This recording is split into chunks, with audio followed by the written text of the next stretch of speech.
So year sevens, we're moving on from creating characters to starting to look at how writers create settings today. And we're going to be looking at some very, very famous settings within a series of books. So we're going to be looking at Hogwarts. We'll read through an extract, and when we've read it through, I'd like you to pause the video and write down any words and phrases that help to create a sense of mystery and magic. And the first one has been done for you. So let's have a look. We're looking for words and phrases that help create a sense of mystery and magic. There were 142 staircases at Hogwarts. Wide sweeping ones, narrow rickety ones, some that led somewhere different on a Friday, some with a vanishing step halfway up that you had to remember to jump.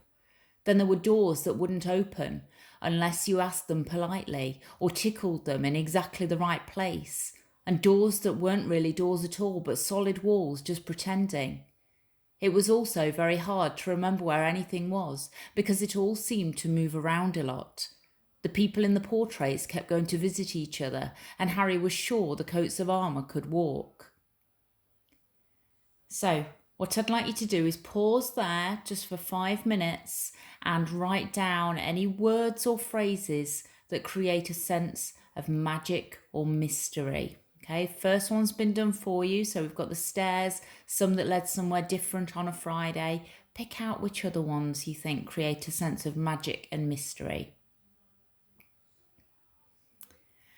Okay, so you might have included about the vanishing step on line 5, doors having to be asked politely or tickled to open, some that weren't really doors at all, but solid walls just pretending, everything moving around a lot, the people in the portraits going to visit each other, the coats of armour walking, all of those things within that one shortish paragraph help to create a sense of magic and mystery. So if we think about those words and phrases that you've written down, I want you to make some decisions, but to be able to justify them as well. Do you think Hogwarts is friendly or unfriendly? Do you think Hogwarts is safe or unsafe? And do you think Hogwarts is lively or dull? I'd like you to answer each of those 3 questions, giving 2 reasons for each answer. Okay, there's no rights or wrongs here. It's your opinion, but you need to back your opinion up with what we've just read. Only focus on that extract. Don't think about the films that you've watched or the other books that you've read. Just focus on that one extract we've looked at. So do you think Hogwarts is friendly or unfriendly, safe or unsafe, lively or dull? And I want 2 reasons for each answer. Okay, we're going to have another look at an extract describing Hogwarts. This time we're focusing on the description of the dining hall. Harry had never even imagined such a strange and splendid place. It was lit by thousands and thousands of candles which were floating in mid-air over 4 long tables where the rest of the students were sitting. These tables were laid with glittering golden plates and goblets. At the top of the hall was another long table where the teachers were sitting. Professor McGonagall led the first years up here so that they came to a halt in a line facing the other students with the teachers behind them. The hundreds of faces staring at them looked like pale lanterns in the flickering candlelight. Dotted here and there among the students, the ghosts shone misty silver. Mainly to avoid all the staring eyes, Harry looked upwards and saw a velvety black ceiling dotted with stars. So if we just have a look at the questions that surround this piece, firstly, how do Harry's thoughts help us to imagine the setting? Well, it says he'd never even imagined such a strange and splendid place. Sometimes if we visit somewhere, before we go there, we sort of imagine what it might be like. But this is beyond his imagination. It's even more strange and more splendid that he could have possibly imagined in his mind. So that gives us an idea about how strange and splendid it is. In lines 4 and 5, it tells us the tables were laid with glittering golden plates and goblets. And it says find examples of adjectives used to describe the surroundings. So we've got glittering and golden there that describe the plates and the goblets. If we carry on looking through, we've got the adjective long that describes the table on line 6.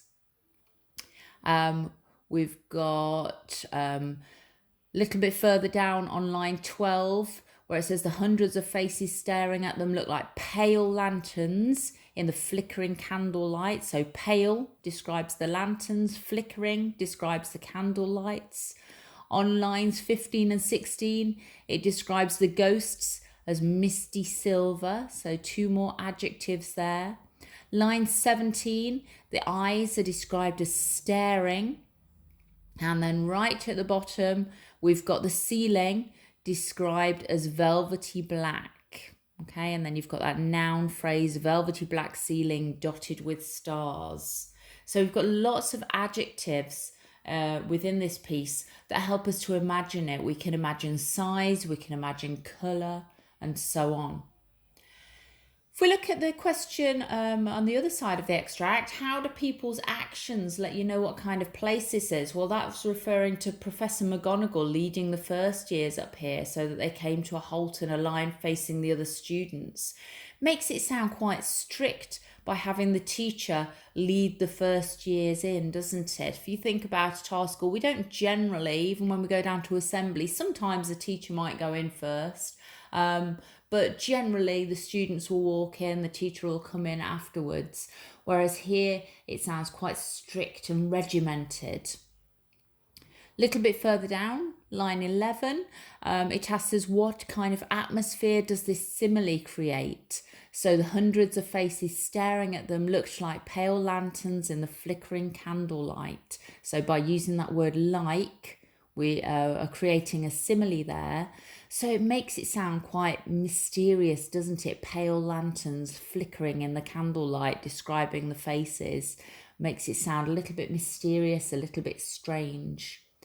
And then right at the bottom, mainly to avoid all the staring eyes, Harry looked upwards and saw a velvety black ceiling dotted with stars. What contrast does Harry's movement show us? Okay, so if we think about that, he's been looking all around. It's all magical, mysterious, it's shiny, it's misty, it's silver, it's golden. Lots of strange things. And then he looks up and he sees that velvety black ceiling dotted with stars. So again, it adds to that sense of magic and mystery. What we're going to have a go at doing now is rewriting that passage about the dining room, giving it a frightening and dangerous atmosphere. So as J.K. Rowling had written it, it was quite magical and mysterious. We want to give it a bit of a darker element to it, making it a bit more frightening, a bit more dangerous. We're going to keep the same techniques that the author uses, but replacing some of the words and phrases with words and phrases of your own. So if we have a look back at the extract, Harry had never imagined such a strange and splendid place. You could start yours off. Harry had never even imagined such a frightening and dangerous place.